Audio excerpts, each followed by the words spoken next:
سلام دوستان عزیز، حالتون چطوره؟ من اپیکات هستم و خیلی خوش اومدید به این ویدیو. آقا امروز یه اتچمنت خفن کارم براتون آوردم، پشمیریزون.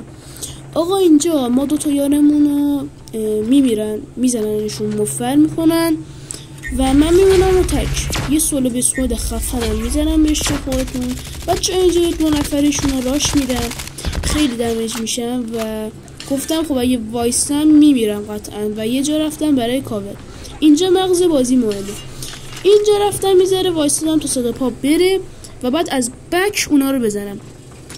اینجا که صدا پا رفتش من گفتم خب میرم از بک میزنم و یه ذره رفتم جلوتر و یه دوتاشون رو دیدم. بچه دوتاشون رو دیدم و گفتم راش ندم بهتره، بذار اونا راش بدن چون من یه جا برای کاور داشتم.